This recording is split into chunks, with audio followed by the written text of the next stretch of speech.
gravar agora. Então, mais uma vez, bom dia, agradeço a todos a disponibilidade, novamente aí num sábado de manhã. Se não me engano, a nossa aula de hemostasia foi sábado passado, né? Então, agradeço aí que todos puderam participar mais uma vez. Espero que todos aproveitem. É só rapidamente, como de costume, para quem não me conhece, né? Meu nome é Guilherme, eu sou biomédico, eu trabalho aqui no Laboratório Municipal em Joinville, Santa Catarina, especialização em patologia clínica, hematologia e banco de sangue. Tenho mestrado e estou fazendo doutorado em saúde e meio ambiente, especificamente trabalho com gestação de alto risco. De mestrado a gente utilizou uma medicação chamada metformina, que é um antihiperglicemiante, e agora, diferentemente, a gente está usando o ômega 3. O primeiro estudo no Brasil, onde está sendo utilizado cápsulas de ômega 3 para então tentar avaliar de fato os benefícios que ele pode vir a gerar tanto na gestação quanto, né, tanto para a mãe quanto para o bebê. Também sou assessor científico da Controlab. Algumas pessoas acabam me perguntando qual área que eu assessoro. Eu deixo como um mistério, né? A questão de contrato a gente acaba não podendo falar.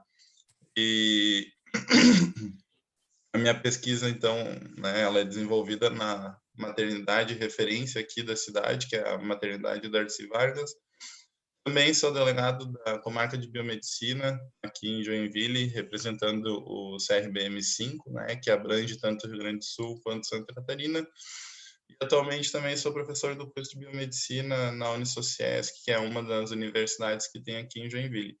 Vou me alongar muito hoje também falando do que eu faço, porque não é de fato essa a intenção de hoje. Então, já começando, falando um pouquinho sobre o caso, especificamente a parte da anamnese e do exame físico, lembrando que para nós é fundamental, né, pessoal, saber a clínica do paciente, e isso nos ajuda muito, beleza?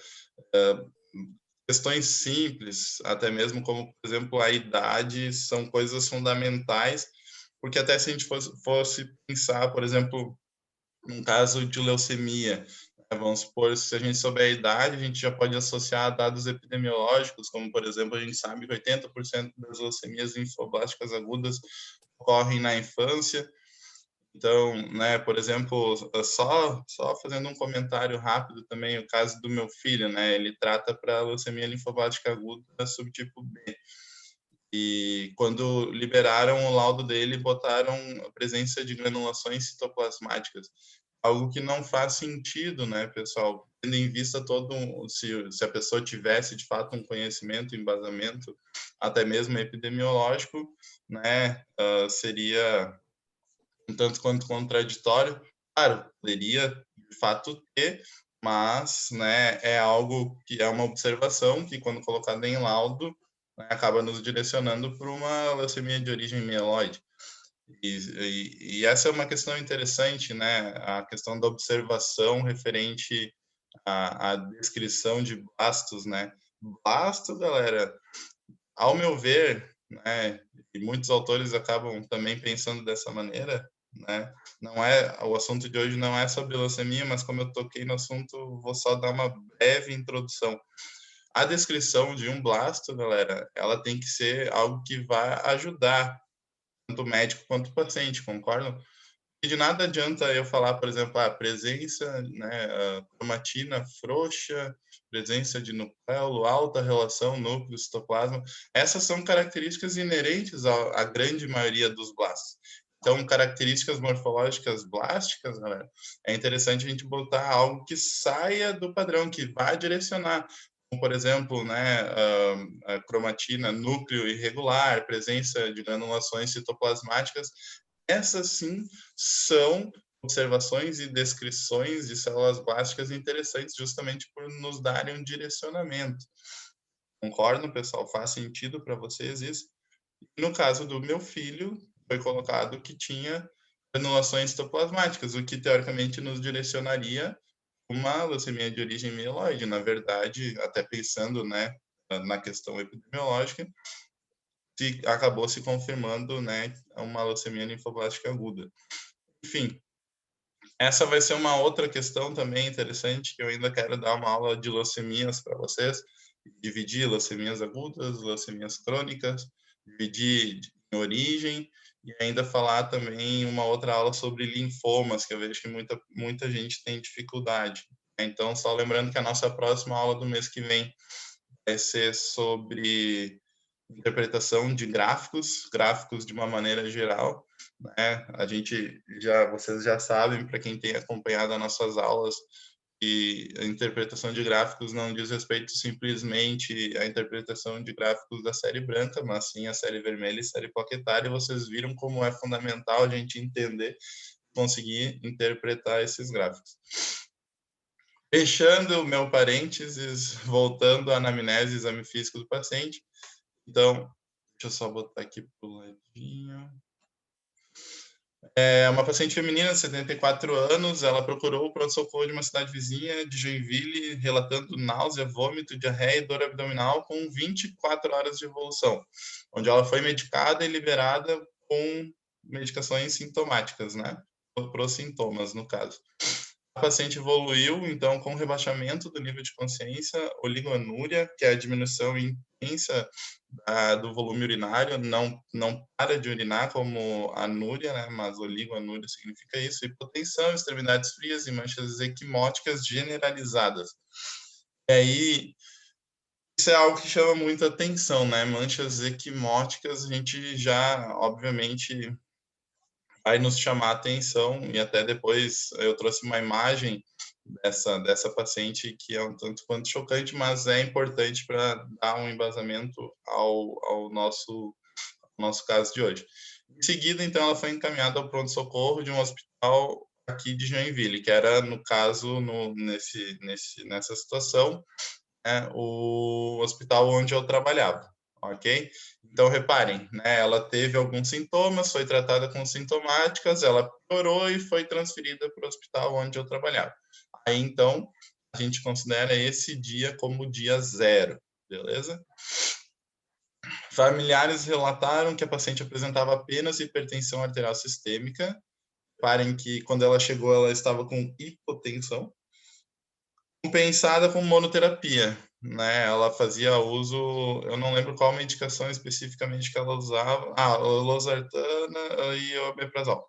Pegaram diabetes, alcoolismo e outras comorbidades conhecidas.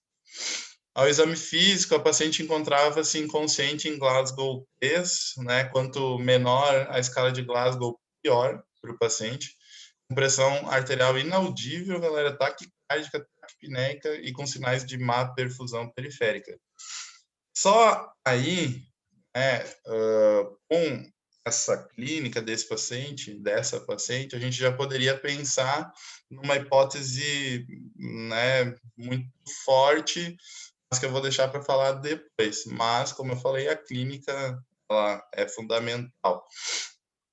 Então, foi realizada reposição volêmica agressiva, monitoração hemodinâmica, né, por ela estar hemodinamicamente instável, início de drogas vasoativas, justamente por causa disso, posterior intubação orotraqueal com suporte ventilatório invasivo e isolamento respiratório.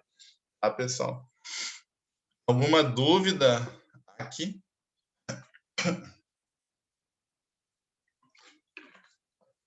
Alguém tem alguma suspeita do que essa paciente possa ter? Já somente com a clínica?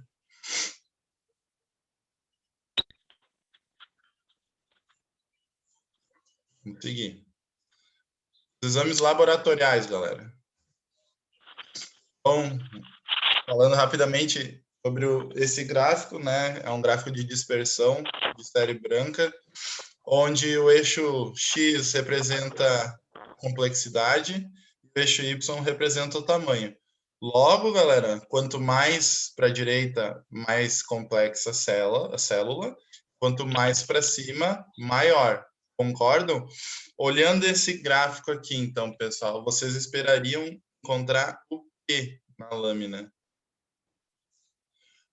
A Glazielli falou em mieloma múltiplo. O mieloma ele não causa aquela clínica ali, tá, Glazielli? Mas em seguida a gente já conversa sobre a relação entre clínica e exames laboratoriais também. Alguém poderia me dizer o que esperaria na lâmina, tendo um gráfico de dispersão de leucócitos dessa maneira? Lembrando que o eixo X representa o grau de complexidade e o eixo Y o tamanho celular. Valéria pedindo para voltar ao caso na... Deixa eu ver aqui, Valéria. Aqui?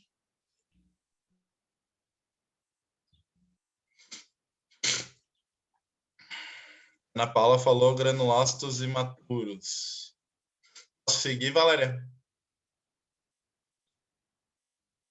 Tá com teu áudio fechado.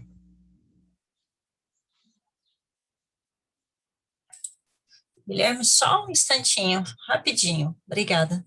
Tá tranquilo?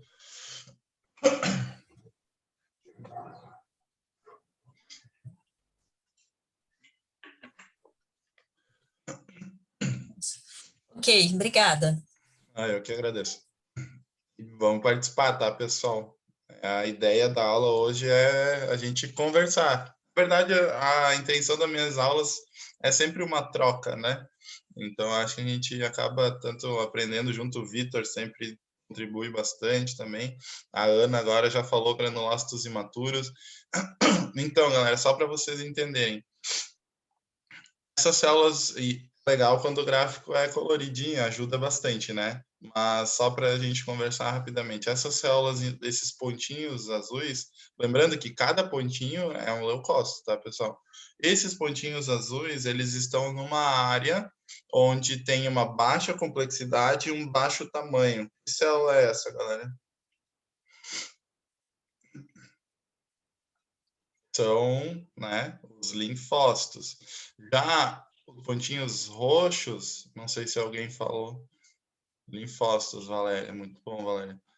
Vou deixar aberto aqui o chat que daí eu consigo ver o que vocês escrevem. Os pontinhos roxos, eles não têm ainda uma grande complexidade, porém o tamanho deles já é bem superior aos linfócitos. Então, esses pontinhos roxos a gente esperaria que sejam os monócitos. Muito bom. Aí, galera, tem esses pontos amarelos. Reparem que eles se encontram agrupados nessa região, porém com uma dispersão, né, mais para cima também, né? Se encontram de fato bem dispersos. Então, nessa área aqui, galera, quem que a gente esperaria, né? São células grandes e mais complexas, neutrófilos segmentados, granulócitos, exatamente. Tá nessa área mais superior, então a gente pensa que são células maiores ainda e mais complexas também, consequentemente. Logo aqui a gente tem o que a Ana tinha falado antes, que são os granulócitos imaturos, tá, pessoal? Os eosinófilos, Valéria, seriam esses pontinhos mais verdes, porque aqui eles acabaram se sobrepondo aos neutrófilos, porque se for pensar em relação a tamanho, eles são muito semelhantes, né? Neutrófilos e eosinófilos. Porém, em relação à complexidade, que na maioria dos casos diz respeito à granulação, com certeza os eosinófilos eles são mais complexos. Concordam? Mas isso a gente vai deixar para falar bastante na aula do mês que vem. E esse gráfico aqui, ele é um gráfico por metodologia ótica, tá? Não é por citometria de fluxo. Ele é um gráfico do Celdin-Rubin. Aí, galera, olha só. Esse aqui é o hemograma, tá? Onde apresentou um leucócito de 30.000 com um desvio à esquerda. E todo mundo saiba o que é desvio à esquerda, né?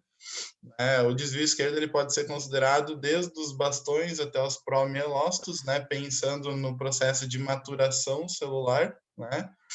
Então, reparem que tinha 40 bastões, 10 metamielócitos, 2 mielócitos, 1 promielócito.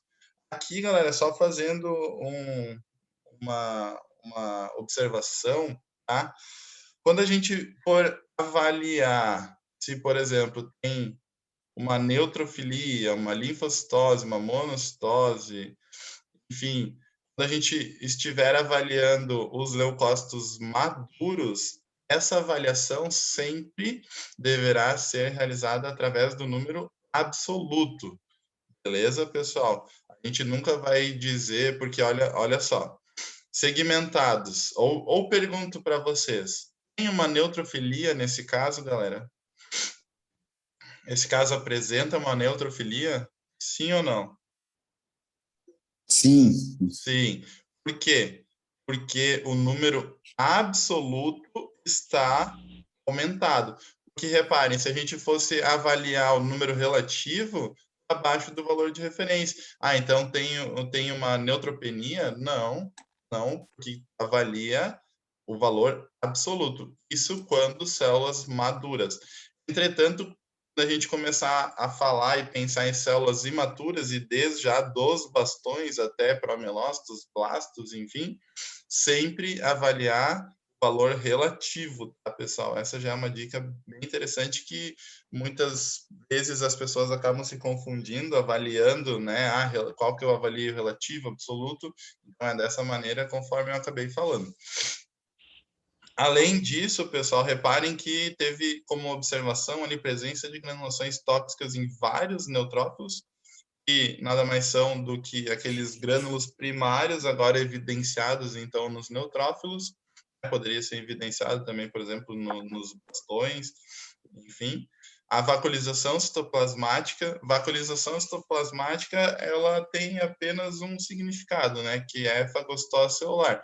Entretanto, a gente deve avaliar num contexto, né, geral, que a gente sabe que quando o hemograma for realizado, por exemplo, mais de 4 horas, os neutrófilos eles também acabam fagocitando EDTA e causando, né, uma vacuolização artefatual. Mas, num contexto geral, a gente aqui sim consegue pensar em fagocitose celular de algum micro-organismo patogênico, muito provavelmente. E aí a questão interessante também é relacionada ainda à interpretação, à vacuolização, que reparem, isso aqui é um sangue venoso, concordam? Se tem vacuolização em neutrófilos, significa que tem microorganismo circulante. Logo, nós esperaríamos, por exemplo, uma hemocultura positiva, né? Onde a gente poderia ter, principalmente no contexto desse hemograma aqui, uma bacteremia ou uma fungemia, ok? Lembrando, galera, que esse caso aqui está compatível com o quê, pessoal? O que vocês acham que está acontecendo? E talvez agora já associando a clínica do paciente a esse hemograma, vocês esperariam, né, ou melhor, qual a hipótese diagnóstica de vocês? A Ana está dizendo, acho que sei que caso é. A Glaziele, agora acho que é LLC. E aí? Vamos lá, pessoal, comentem. Muito, muito legal. Isso aqui, para mim, é muito interessante. A gente pode, através das dúvidas de vocês, né, e hipotetizações, aí a gente consegue ter uma discussão mais aprofundada e mais legal. Primeira coisa, tá? Por que não é uma LLC, galera? Giovana pensa em LMC. Não, é L, a infecção mesmo, né? Com certeza. Assim, dá a entender que é uma infecção, né? É uma sepse, realmente, por conta das vacuolizações, das granulações tóxicas, certo? exato, Aí, perfeito. LLC eu também, LLC eu descartaria, e LMC descartaria também por conta dos grânulos e das vacuolizações, né? Não pensaria de imediato, né? Sim, então, aí, galera, existe uma questão muito interessante, perfeito, tá, cara, na qual, às vezes, a gente sim pode ficar em dúvida entre, por exemplo, uma reação leucemóide e uma leucemia mieloide crônica. Contudo, galera, a gente sabe que na leucemia mieloide crônica, a gente não vai ter a presença de granulações tóxicas, a gente não vai perceber a vacuolização citoplasmática. Outro achado que falaria a favor também de uma infecção, né, seria o corpúsculo de Dolly. Então, nesse caso, não relatado aqui, mas que falaria a favor. Então, são questões que nos falam fortemente a favor de uma infecção, tá, galera? E nesse contexto aqui, a gente pensaria numa infecção ou fúngica ou bacteriana, beleza? Pensando tratar-se, né, de uma degradação relacionada aos neutrófilos. Guilherme, só uma questão de laudo mesmo. Esse termo granulações tóxicas ainda é muito utilizado, né? O Sim, recomendado é grosseira, né? Mas se tu reparar, cara, aqui, esse caso aqui é de 2019, janeiro de 2019, tá? Mas atualmente, muito bem lembrado, o termo recomendado é granulação grosseira, né? Mas eu particularmente eu não gosto também do termo granulação tóxica, né? Porque não significa que seja algo tóxico à célula. Então, eu acho que sim, concordo com o novo termo recomendado de granulação grosseira. Eu acho que é mais compatível com a situação. Fala, Ana. Não, nossa senhora. A gente semi-quantifica, né? A gente vai botar a presença de granulações grosseiras, no caso, em raros, alguns, vários ou numerosos neutrófilos. Essa é semi-quantificar, a gente chama, né? Isso. Aí, galera, é interessante, né? Muita gente fala, é impossível diferenciar através da lâmina uma LMC de uma reação leucemóide.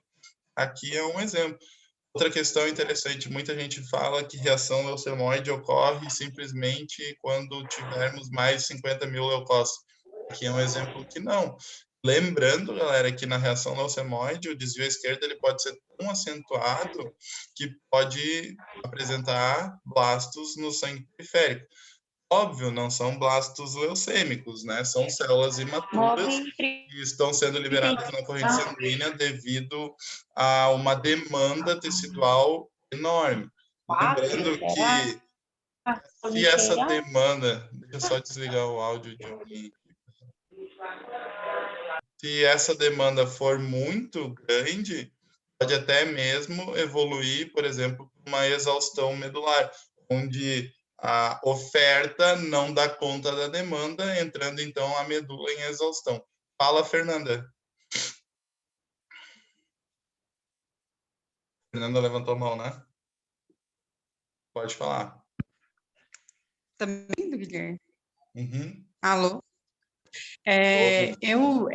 Agora você falando em granulações grosseiras, essa semana teve uma pessoa que comentou comigo que relata granulações finas e granulações grosseiras. Então, tá correto? As finas também pode ser relatado? Então, Só as porque eu nunca tinha granulações lido finas, nada sobre as granulações finas, normalmente elas estão relacionadas mais a processos fisiológicos, como, por exemplo, uma gestação é comum, só que a gente sabe que também pode apresentar granulação grosseira. Se fosse pensar clinicamente relevante, somente granulação grosseira. Em alguns casos de processos inflamatórios, vai ocorrer a presença de granulações finas e não granulações grosseiras.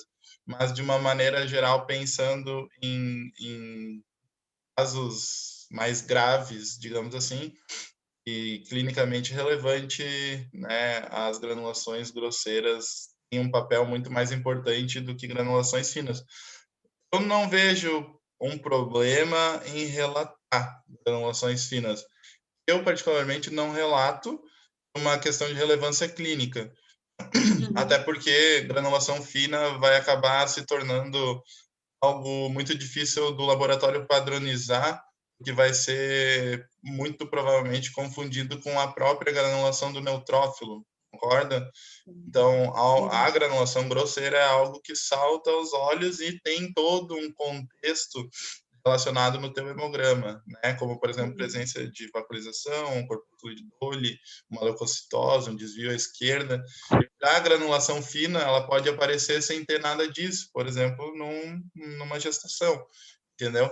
Então, especificamente granulações finas, eu não relato, mas não considero errado relatar, porém difícil de padronizar, ao meu ver. tá? Intra-observadores. Certinho, Ok? obrigada, viu, Juliana? De nada.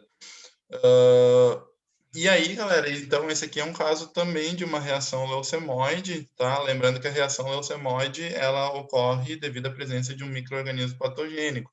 E se a gente for pensar, né, por que está ocorrendo essa reação leucemoide? Ela está ocorrendo, muito provavelmente, devido a uma sepse. E aí, quando eu falo em sepse, eu sempre me sinto obrigado a falar. E, galera, né, não utilizem mais o termo septicemia, apesar de muitos ainda utilizarem, até alguns médicos, septicemia é um termo errôneo, tá, pessoal? E, na realidade, o que é a sepse? A sepse é uma resposta imunológica exacerbada frente a um micro-organismo patogênico. Então, a sepse, ela já é sistêmica, não tem como tu ter uma septicemia. O que tu pode ter? Uma bacteremia, uma fungemia, uma viremia, isso sim. E aí tu pode ter um foco também, né? E lembrando que a sepse, ela não é específica de bactérias. Nós temos aí, por exemplo, hoje em dia, atualmente, o caso aí da COVID, e nós temos uma sepse viral, um foco pulmonar. Então, só essa questão de termos também, né? A gente acaba ouvindo muita gente utilizando o termo septicemia, mas septicemia reforça um termo errôneo, não deveria ser utilizado, pelo menos não por nós, né, profissionais aí da saúde, justamente por ser uma resposta imunológica exacerbada frente a um micro-organismo patogênico. Beleza? Aí, galera, reparem aqui uma questão interessante também. O eritrograma praticamente normal com uma leve anemia, né? Essa leve anemia a gente poderia considerar ser oriunda, por exemplo, de uma liberação de citocinas, mais especificamente o fator de necrose tumoral alfa, o qual age lá nas unidades formadoras de colônia de eritrócitos, né? Unidades formadoras de colônias eritroides, fazendo com que ocorra uma inibição da síntese de eritrócitos, né? Uma inibição da eritropoese, acarretando, consequentemente, né, numa anemia, diminuição também de hemácias, porém, lembrando que, conceitualmente, também a anemia nada mais é do que a diminuição da concentração de hemoglobina com diminuição ou não da massa eritroide. Então, basicamente, a gente determinar que o paciente tem anemia, basta olhar simplesmente a concentração de hemoglobina. E essa questão de liberação de citocinas, ela também seria inerente aí ao processo, muito provavelmente aqui, né, infeccioso. Reparem, já que as... Desculpa, alguém falou alguma coisa? Ei, Guilherme, só uma questão aqui. Essa questão do eosinófilo zerado. Tinha falado um tempo atrás, né? Falava assim muito que quando estava zerado era um mau prognóstico, né? Sim. E quando tinha um já era sinal de melhora, um coisa do tipo. Aí no Atlas também do professor Raimundo, ele fala que não se deve colocar o eosinófilo zerado na lâmina. Quem vai dizer isso seria, no caso, o aparelho, né? Da contagem da automação. E a gente vê no gráfico que tem uns pontinhos verdes, né, ainda, e na contagem da contagem que foi liberada da zerado, o eosinófilo. Sim, exatamente. O que acontece? Eu particularmente, eu gosto de liberar o valor percentual com casas decimais, né? E, de fato, fazer que, conforme eu acabaste de falar, né? Liberar, por exemplo, vamos supor, tem 0,8 eosinófilos. No caso aqui, por um arredondamento, né? Provavelmente foi liberado 0. Aí é uma questão de padronização do laboratório. Eu, particularmente, eu prefiro liberar dessa maneira, entendeu? E aí o ajuste em relação à contagem que vai ser realizada, a gente, né, faz conforme a contagem em lâmina. Mas eu concordo sim, até porque, sim, a eosinopenia, principalmente nesse caso aqui, a gente associaria diretamente, muito bem lembrado, a um mau prognóstico. Em relação, sim, tem relação. Mas padronização em laboratórios é complicado, né, cara? Então, mas uma orientação interessante é, de fato, liberar com a casa decimal.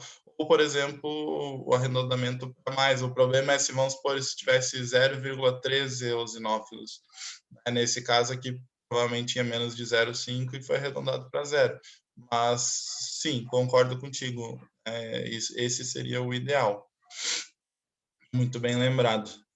Em relação às plaquetas... Ô, Guilherme, Oi, fala. no caso, geralmente, ao contar 100 células, eu não encontrei nada, nem usinófilo, mas sempre que termino, eu dou uma conferida no restante da célula, dou uma olhada na lâmina.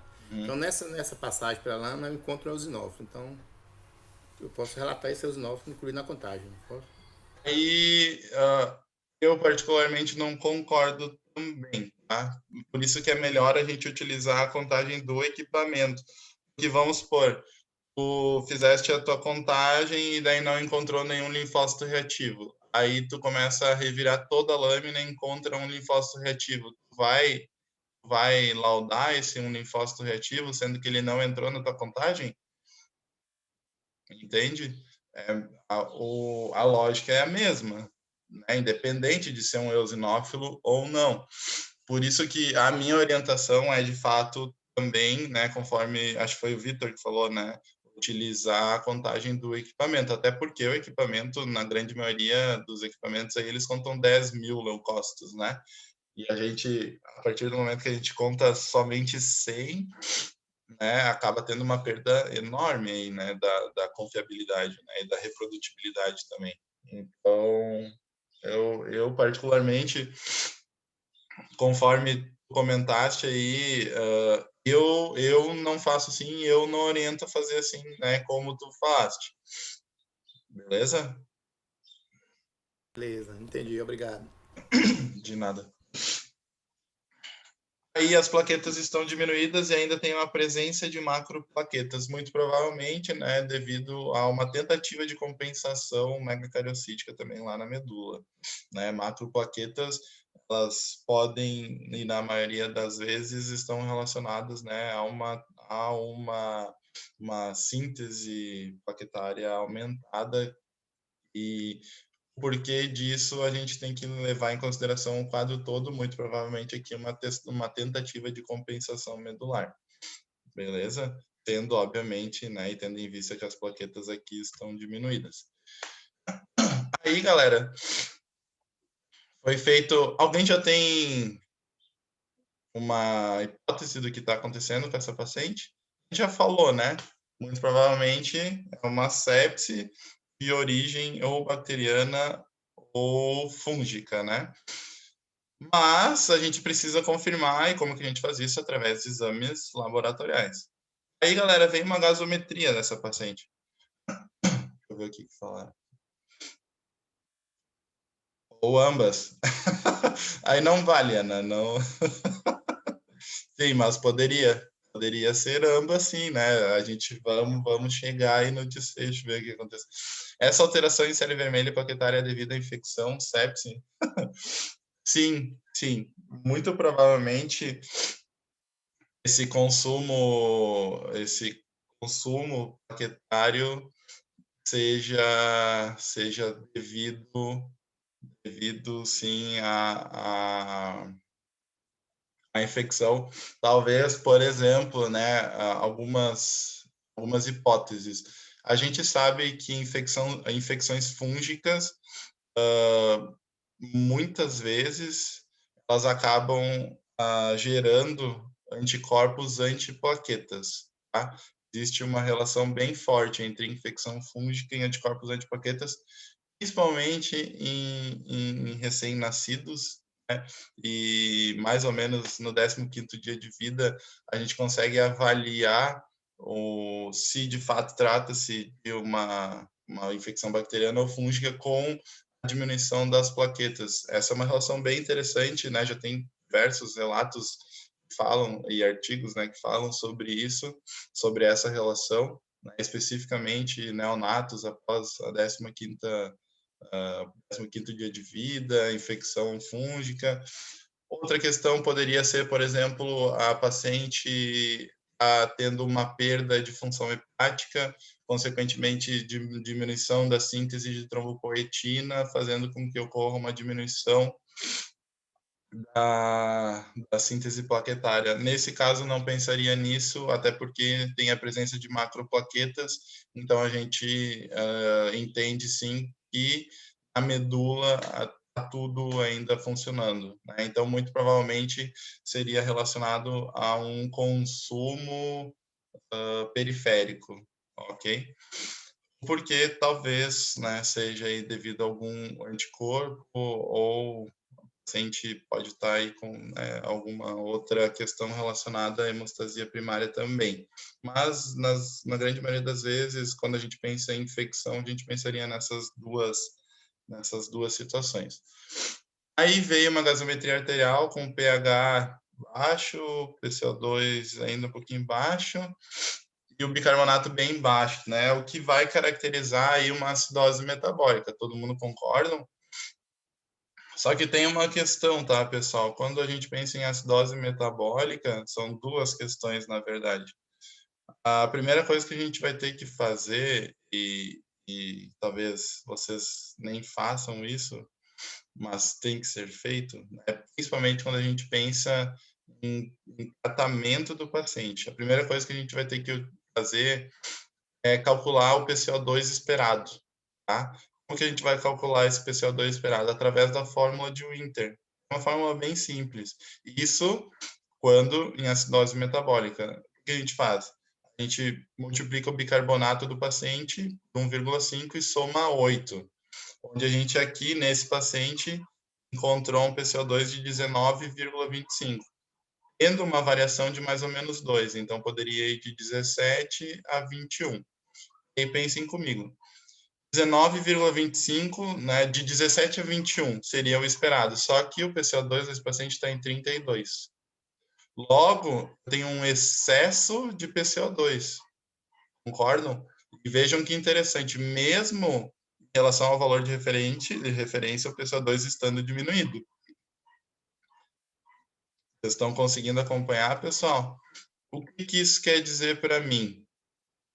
Que esse paciente aqui, caso tivesse um PCO2 entre o 17,25 e 21,25, seria uma acidose metabólica. Não é o caso do paciente. Caso ele tivesse um PCO2 inferior a 17,25, seria uma alcalose respiratória associada a uma acidose metabólica. Porém, ele tem o quê? Um PCO2 maior que 21,25. Então, nesse caso, galera, esse paciente aqui ele tem o quê? Uma acidose metabólica associada a uma acidose respiratória. Então, classificando esse distúrbio como distúrbio misto. Eu não sei se vocês trabalham dessa maneira, mas essa é a maneira correta, tá? Fica aí uma dica bem interessante, lembrando que a gente não trata exame e sim o paciente. Então, precisa sim realizar, né, através da forma de Winter, o CO2 esperado para então conseguir de fato chegar aí no mecanismo, né, no distúrbio que o paciente está apresentando. Alguém conhecia isso aqui já, pessoal? Vocês trabalham dessa maneira? Sim, não?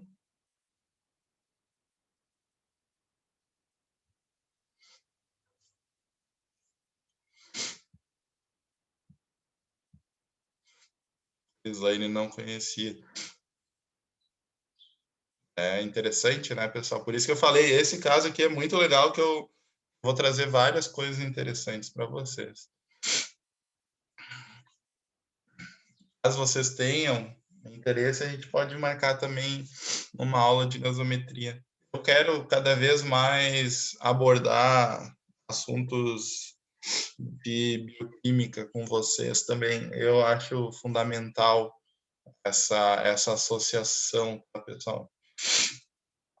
Aí, legal, Valéria. Aí, pessoal, a gente pensa, né, o que está levando esse paciente a apresentar uma acidose metabólica associada a uma acidose respiratória. De uma maneira geral, lembro que eu falei que eram duas coisas que a gente precisava fazer quando se deparasse com um caso de acidose metabólica. A primeira é calcular o PCO2 esperado, e a segunda, galera, teoricamente seria calcular o anion gap. E o anion gap nada mais é do que a diferença entre os ânions não mensuráveis e os cátions não mensuráveis, onde a gente vai precisar de valores de sódio, bicarbonato e cloreto, e essa seria a fórmula, digamos, mais conhecida, mas a gente também pode utilizar também valores de potássio para deixar mais fidedigno aí o cálculo do anion gap.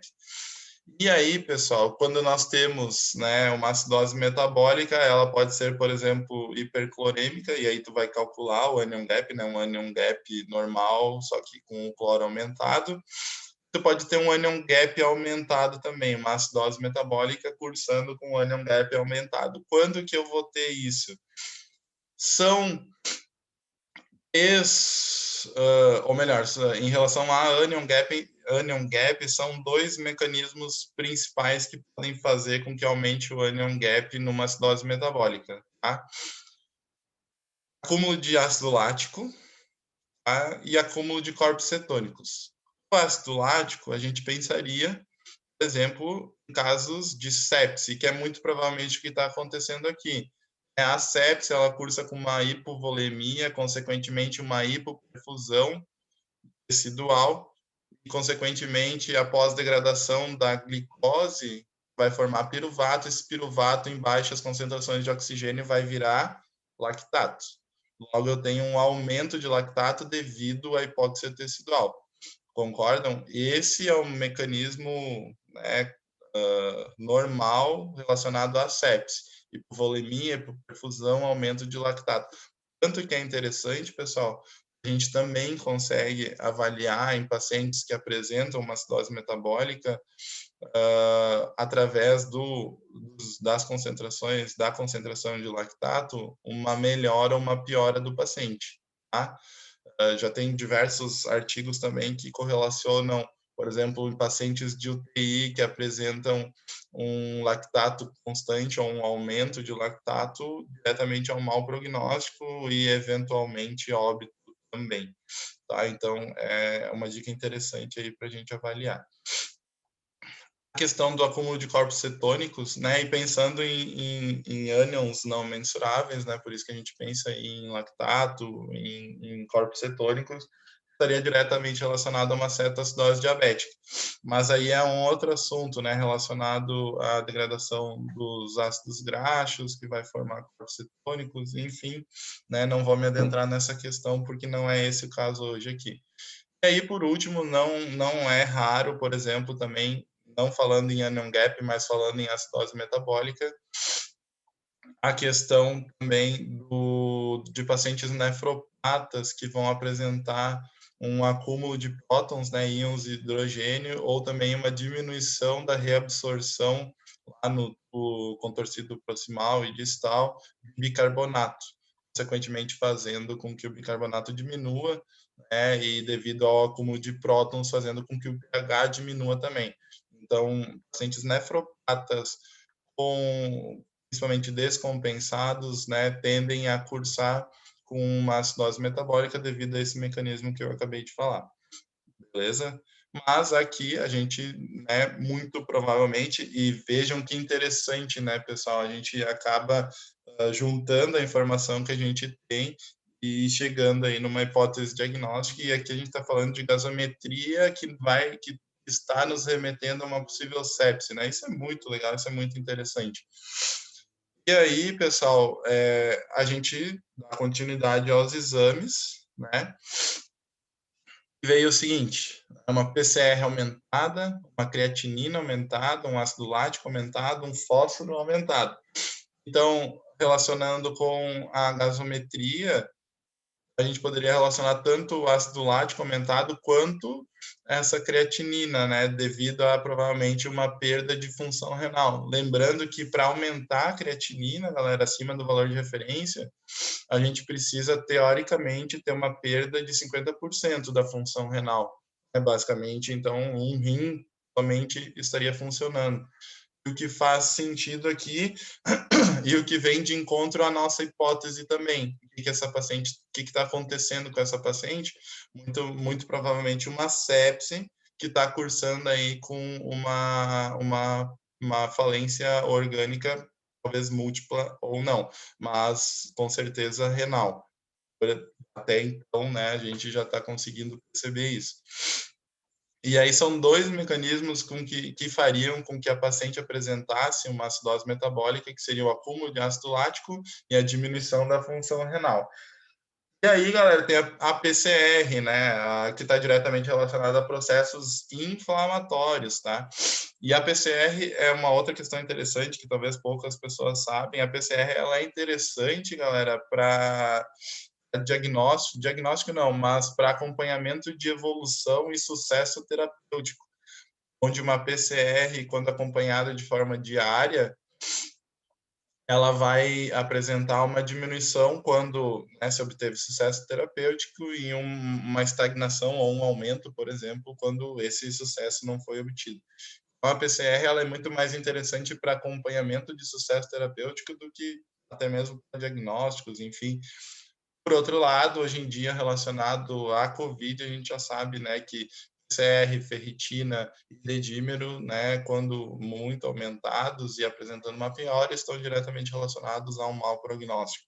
Então, são casos e casos e maneiras, né, da gente avaliar esses casos, mas a gente, como sempre, tem que avaliar de uma maneira global.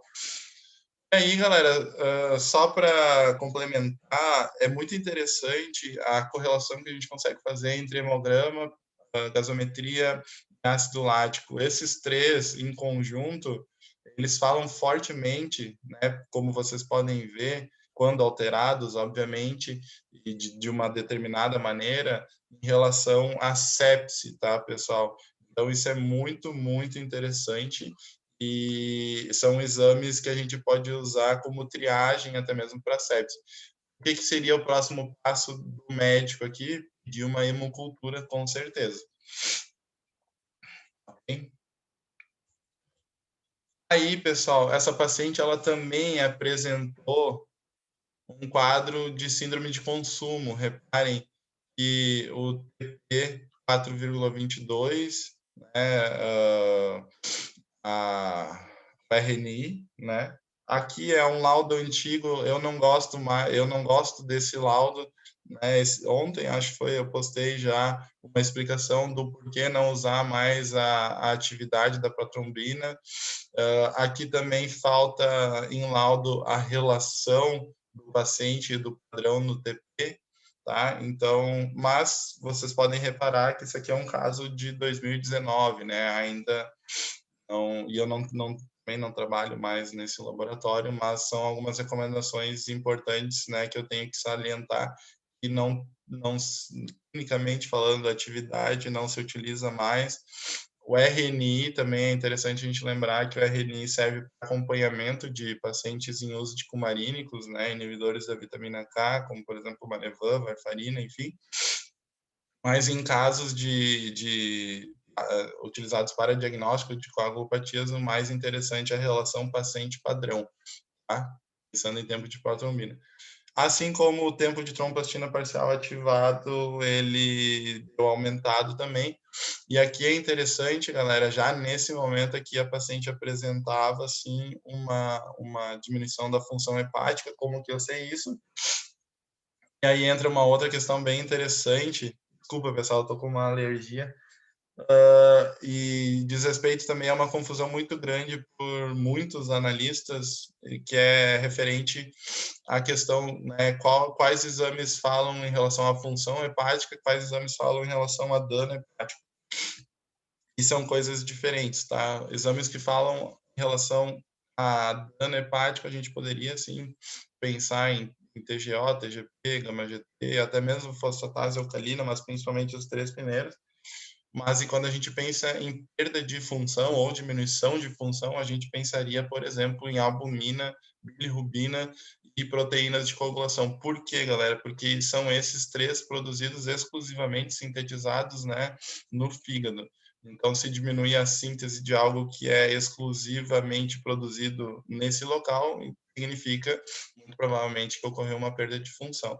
É dessa maneira que a gente deve avaliar esses exames relacionados tanto à função quanto a dano hepático. Outra coisa interessante, né, vale a pena ressaltar, a primeira a gente vai observar um dano, então TGO, TGP, gama aumenta, e aí aproximadamente em torno de uma semana, 10 dias, é que a bilirrubina aumenta e a albumina diminui. Por que isso acontece? Porque essa demora, né, em se evidenciar uma perda de função, porque, eu não sei se vocês sabem, o fígado, pessoal, ele consegue trabalhar com até em torno de 80% a 90% das células danificadas. Então, ele consegue ainda exercer uma função plena com apenas 20% a 10% de células não danificadas. E até chegar nesse percentual de 80% a 90% de dano celular hepático, leva um tempo. Normalmente, a gente evidencia isso aí mais ou menos em torno de 7 a 10 dias. Uma questão bem interessante, que se vocês pararem para observar, vocês vão reparar que primeiro aumenta a TGO, TGP, gama, e aí, às vezes, né, demora aí em torno de uns 7 a 10 dias para aumentar a bilirrubina. Na maioria dos casos é assim que ocorre. Aí, galera, isso aqui tudo está ocorrendo, né, devido à sepse por uma síndrome de consumo, né? E aí é interessante, né, que quando a gente pensa em síndrome de consumo, a gente está pensando em coagulação intravascular disseminada devido, né, a uma ativação aí do fator 7, devido à lesão tecidual, que vai liberar fator tecidual, e um estado de hiperfibrinólise também, fazendo com que, por exemplo, se a gente dosasse dedímero, que ele encontraria-se aumentado com certeza, tá?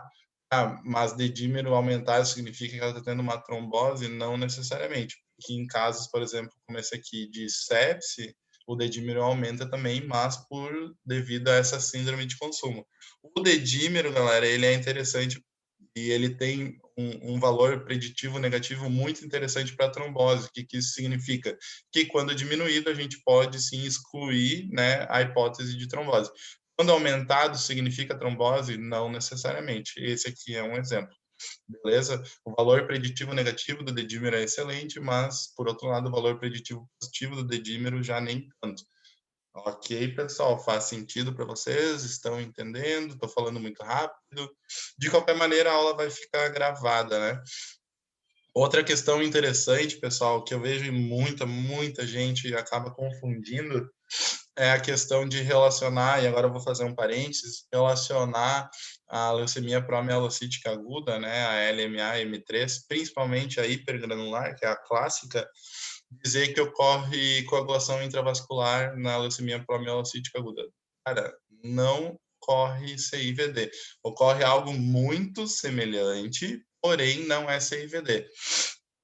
O que acontece, na verdade? Os promielócitos, principalmente devido ao excesso de grânulos citoplasmáticos, né, os bastonetes de Auer, né, as Fagot cells, enfim, fazer com que ocorra uma ativação fator 7, por eles possuírem fator tecidual nesses grânulos.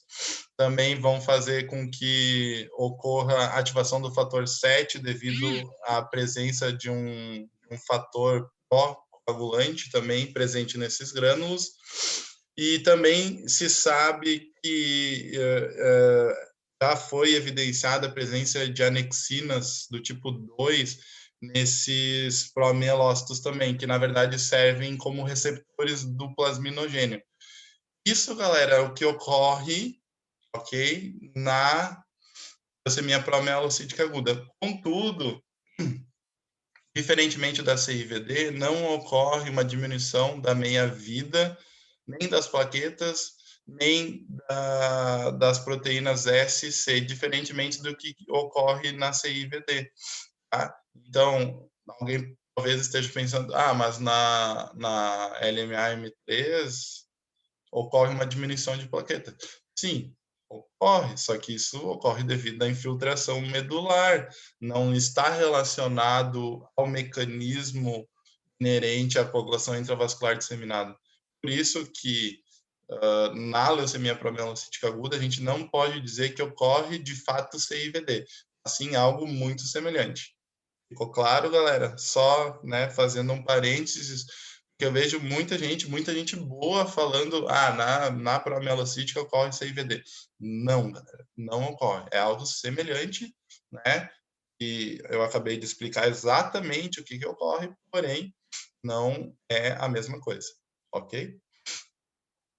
E aí, galera, veio um líquor, onde na citologia diferencial apresentou 10.980 leucócitos, com predomínio de neutrófilos. Mas aí tem uma questão bem interessante. Quando a gente pensa em líquor, né, aumento de leucócito com predomínio de neutrófilo, beleza, a gente vai pensar em infecção bacteriana, concordo? Só que reparem, pessoal, deu 15% de linfócitos também. 15% de 10 mil, vamos arredondar aí para 11 mil, é bastante, dá mais de, né, dá 1.600 aproximadamente linfócitos, o que é muito também. E quando a gente pensa em aumento de linfócito, galera, a gente poderia pensar, por exemplo, numa infecção, né, numa meningite viral ou numa meningite fúngica, por exemplo. Então, com certeza, galera, é algo que vocês devem levar em consideração. Esses 15% de linfócitos não podem ser desconsiderados. Beleza, tem um predomínio de neutrófilo, mas esses 15% relativamente representam bastante coisa. Tá? Foi evidenciado também 8 mil hemácias, células atípicas nenhuma, ok? A glicose, pessoal, deu 29 miligramas por decilitro.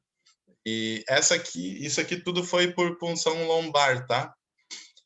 Mas aí eu pergunto, essa glicose, galera, tá diminuída, tá normal ou tá aumentada? Quem que saberia me responder?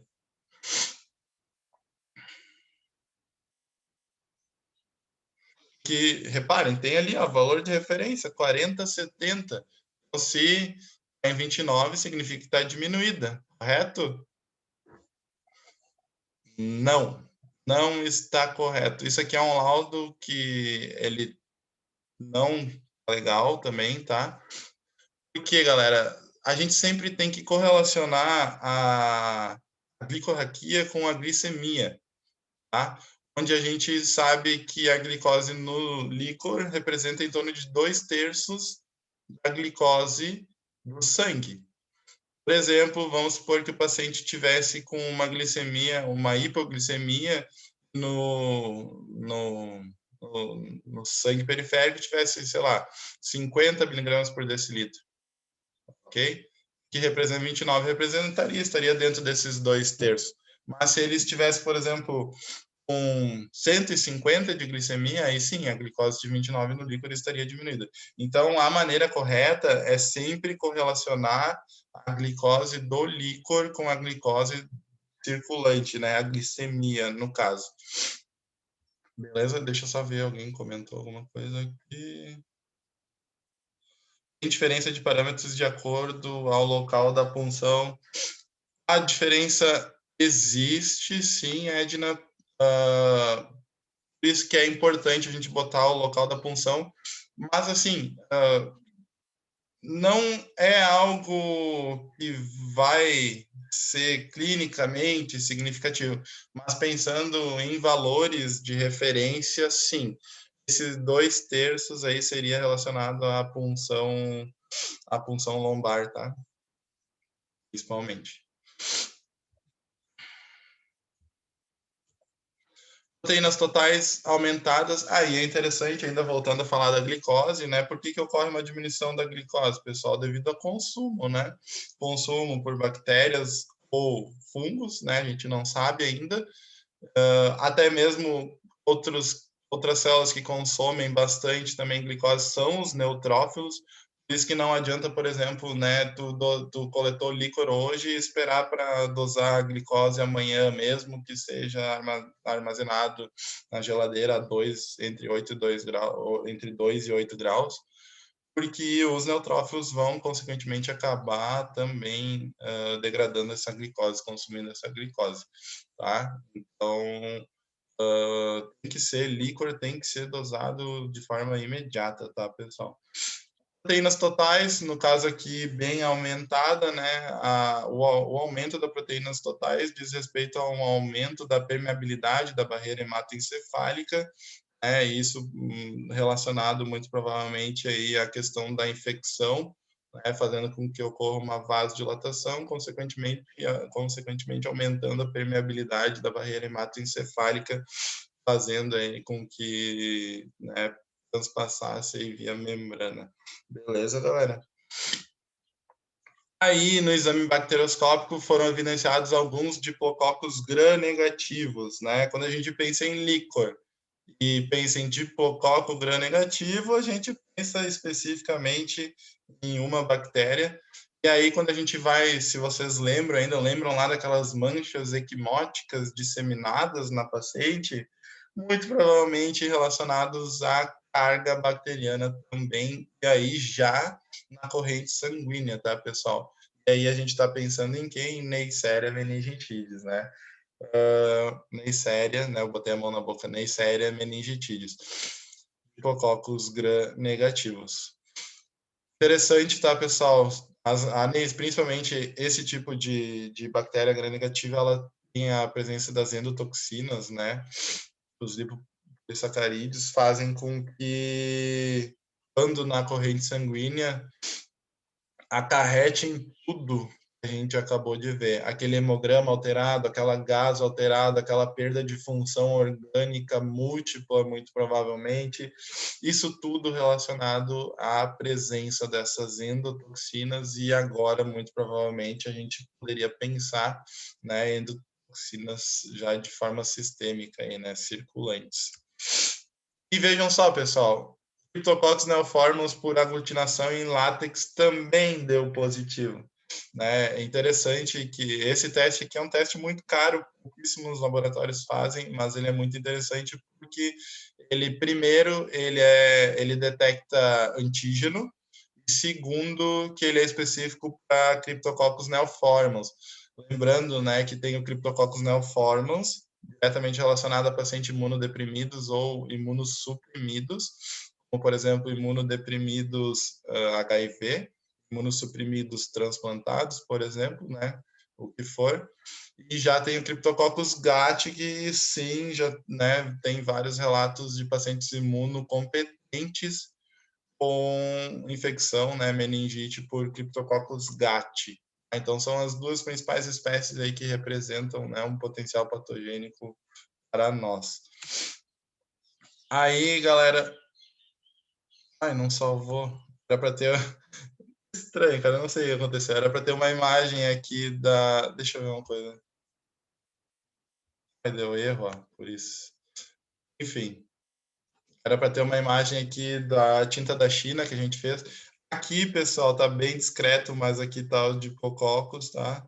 Os Diplococos negativos. Isso aqui, reparem, né, que a maneira como foi feito isso aqui também provavelmente não foi muito bem feito. Esses neutrófilos, eles estão degenerados, degradados. A questão de como fazer uma lâmina é fundamental também, né, pensando em análise histológica de líquor, né, que eu não vou me adentrar aqui agora também, mas é importante, até mesmo desde a parte da centrifugação e manipulação da amostra.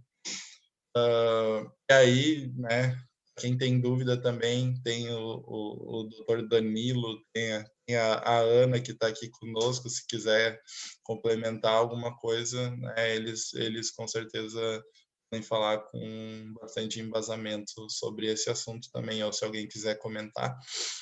E aí, galera, eu não sei o que aconteceu, eu tinha uma imagem da levedura do Cryptococcus neoformans. Por que eu sei que é neoformans? Por causa daquele teste, né, de aglutinação em látex, a detecção de antígeno de Cryptococcus neoformans.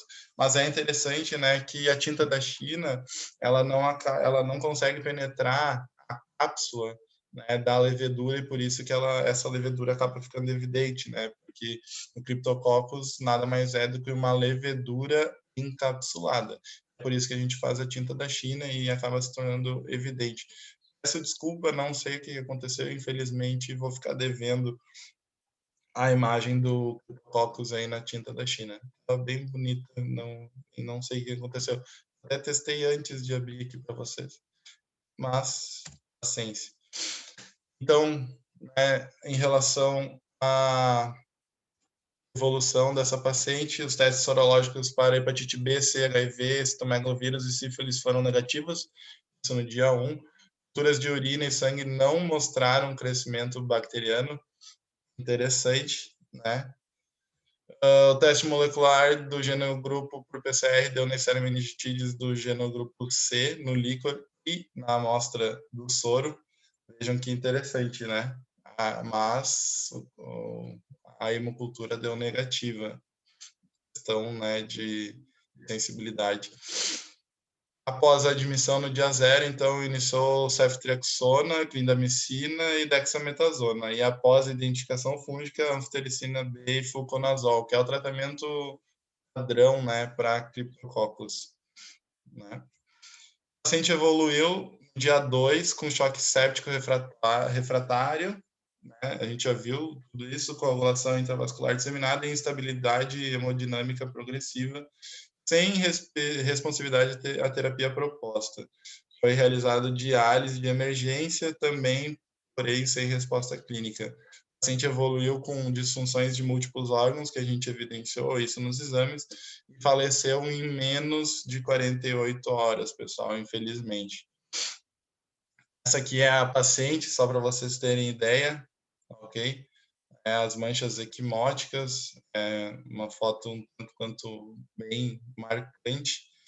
E aí, o que é interessante desse caso aqui?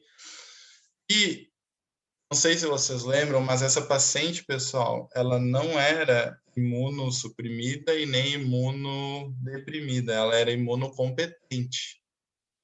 E ela apresentava não somente uma infecção bacteriana, mas também uma infecção fúngica, né, por Neisseria e Cryptococcus, o que é muito raro.